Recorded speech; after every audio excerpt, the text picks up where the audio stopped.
Pai do Senhor, queridos irmãos, é o vosso irmão em Cristo, Wagner Alberto, mais uma vez gravando esse vídeo, amado, acerca das coisas concernentes ao reino de Deus e a sua justiça. E eu queria deixar para os meus irmãos que se encontram aqui hoje em 1 Timóteo 4, versículo 1, que diz: Ora, o Espírito afirma expressamente que nos últimos tempos alguns apostatarão da fé por obedecerem a espíritos enganadores e a ensino de demônios, pela hipocrisia dos que falam mentira e têm cauterizada a própria consciência. Queridos irmãos, ainda em Mateus 24, encontramos o Senhor Jesus assentado no Monte das Oliveiras. E os discípulos então se aproximam do Senhor e perguntam a ele qual o sinal seria da sua iminente volta. Os sinais que precederiam, que eles saberiam que já estaria para voltar, ouvir.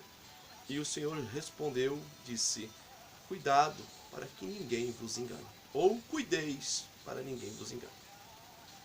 Querido, hoje eu queria falar acerca dessa moda no meio evangélico de profetas que adivinham as pessoas pelo nome, te chamam pelo nome, e adivinham a cidade que você veio, e a religião a qual você pertencia, e coisas semelhantes a esta. Não somente essa, amado, mas também essa nova moda de tirar objetos de dentro das pessoas. Isso tem se tornado uma febre, amado, e muitos têm lucrado com esse tipo de hipocrisia e mentira de Satanás dentro das igrejas evangélicas. Veja, meus queridos, a Bíblia fala ainda, além desses versículos que eu li, em 1 Timóteo 4, em Efésios 4, 12 e 13, que os dons de Deus eles servem para a edificação do corpo de Cristo. E em 1 Coríntios 12 também vinha dizer que o dom de Deus é dado cada um para o que for útil. E a pergunta que eu vos faço primeiramente é essa, amado: qual é a utilidade de um profeta adivinhar o seu nome? Qual é a edificação que trará para o corpo de Deus, para o corpo de Cristo, para a igreja, o profeta adivinhar o nome do seu marido ou do seu filho? O que vai mudar a tua vida? Qual é a sentença que virá sobre a sua vida? Qual é a bênção, qual é a graça que virá sobre a sua vida diante a esses adivinhos, essas adivinhações, desses profetas, Pablo, que estão cobrando até caro para estar nas igrejas? Por que eu tenho falado isso? Ainda ontem o irmão veio até mim muito chateado, dizendo que não vai mais para a igreja, porque o seu pastor aqui na cidade de Assis, onde nós residimos, contratou um dos tais profetas que veio de Marília. E ele disse que o culto pregou até bonito, muita sabedoria da palavra. E no meio da pregação ele começa agora a mostrar alguns envelopes e mostra alguns tipos de chaves também. Essas maneiras que ele usa para prender o povo. E começou a fazer um leilão ao contrário, que dizia a ele que Deus estava mostrando 30 pessoas que ajudariam com R$100 o profeta. E fizeram votos, começou por 100, abaixou para 50, abaixou para 30, terminou em R$1, de maneira que esse profeta, esse dito profeta, saiu deste culto com mais de R$4.000, amados. E entre os pedidos dos votos, ele fazia isso, levantava uma pessoa e dizia: irmã, o que te traz o nome fulano de tal? E a irmã começava a chorar e dizia: este é o meu nome. E o que te traz o nome cidade tal, estado tal? É de onde eu vim. Então o povo se entregava para isso, amado. E muitos, a maioria, aceitou esses votos a qual ele fazia ali, persuadindo e engodando já aqueles também que estavam ali atrás de bens materiais. É a lei de oferta e procura. Querido, isso é uma grande mentira do diabo. Esse ensinamento, amado, porque então só nesta última hora, só há pouco tempo, começou a surgir dentro das igrejas. Como eu volto a repetir e pergunto: qual que é o fundamento, qual que é a edificação, qual que é a transformação que traz para a tua vida um profeta adivinhar o seu nome? E eu acho mais engraçado é que o irmão disse que o culto inteiro, terminou o culto, não houve um apelo para a alma, não houve um convite para arrependimento. E o mais interessante é que todas as revelações do tal profeta, só bênçãos e bênçãos. Você já reparou que os profetas de hoje não mais mostram o pecado? Os profetas de hoje, parece que Deus tem medo de mostrar o pecado do cabra que está ali aprontando, se escondendo atrás da palavra do Senhor. É um pouco estranho, né, meus irmãos? Porque o profeta sempre foi a voz de Deus, sempre foi o juiz de Deus. Queridos, a maior revelação é a palavra do Senhor. A maior revelação para a vida do crente é a Bíblia.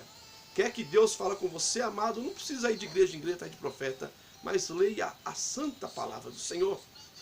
Eu falo sem medo de errar, porque a palavra me dá autoridade de fazer prova se os Espíritos provêm de Deus, amado. E como lemos aqui em Timóteo, nesses últimos tempos, muitos apostatarão da fé e darão ouvido a ensinamentos de demônios. E onde é que está essa apostasia, amado? Se a Bíblia fala que será o último sinal a qual acontecerá aqui na terra antes da volta do Senhor, o abandono da sã doutrina, o abandono dos ensinamentos santos de Deus. Cadê os apóstatas? Cadê os falsos profetas que o próprio Senhor disse para estarmos advertidos? Quem são esses? Você é capaz de apontar algum desses? Pois eu te digo, amado, esses que cobram para pregar o Evangelho, esses que cobram para louvar nas igrejas, esses que cobram para estar aí profetizando sobre vossas vidas, são os apóstatas, são os mercenários, são os filhos de Mamon, amados. São os serventes de Satanás que estão dentro das igrejas te ludibriando, ensinando você a apenas desejar os bens materiais e esquecer de ajuntar os tesouros lá no céu, aonde, amados, nós estamos lutando para viver eternamente. Não deixe, querido, que esses falsos profetas vos enganem. Não deixe, amado, aqui mesmo na cidade de Assis tem um que cobra R$600 para pregar na tua igreja e com essas mentiras de Satanás. E como é que eles fazem isso? Como é que adivinha o nome? Ah, o Facebook está aí, o WhatsApp está aí, as redes sociais está aí. Esses estelionatários gostam, amados, simplesmente sabem a igreja que vão pregar e eles entram ali nos membros dessa igreja e eles decoram então a fisionomia, fotografam o rosto da pessoa, tiram algumas informações e na hora é muito simples. É só passar aquilo que ele pegou aí das redes sociais. Não se deixe enganar, meus irmãos. Para você que defende a sã doutrina do Senhor, o santo evangelho de Jesus, não se deixe enganar, porque o próprio Senhor disse lá em Mateus 24, o sinal da minha volta e do fim de tudo é que você não se deixe enganar.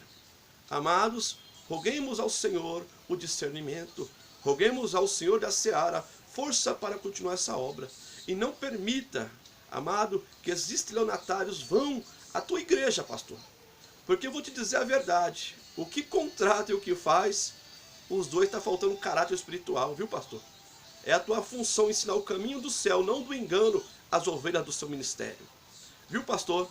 Você que faz da tua igreja um camelô gospel, esses profetas, esses cantores, esses pregadores, que ao terminar o culto fazem suas banquinhas na porta da igreja, achando que a casa do meu pai é casa de venda. Ah, amados irmãos, está na hora de você levantar, ser valente e defender o santo evangelho de Jesus. Não aceite mercenários na casa do Senhor. Viu, meus irmãos? Esta é a palavra que eu queria deixar para vocês hoje. E esse negócio de adivinhar nome, cidade, é mentira do diabo, meus irmãos. Nada mais que uma bela pesquisa na internet para saber o seu nome, o nome da sua família, até do seu cachorrinho. Amém, meus irmãos? Fiquem todos na paz do Senhor e peçam ao Senhor discernimento de espírito e defendam, amado, com toda a autoridade. Não aceite o engano, porque o joio e o trigo não tem que crescer junto dentro da igreja. A Bíblia fala que o campo é o mundo, não a igreja. Amém? Em 1 Timóteo 5, versículo 20, para que você exorte na frente de todos esse que faz a mal conduta, para que ele sinta vergonha e os outros também, e não venham cometer o mesmo pecado. Amém, meus irmãos? Fiquem todos na paz do Senhor. Vosso irmão em Cristo, Wagner Alberto, mais uma vez, para a glória de Deus. Amém.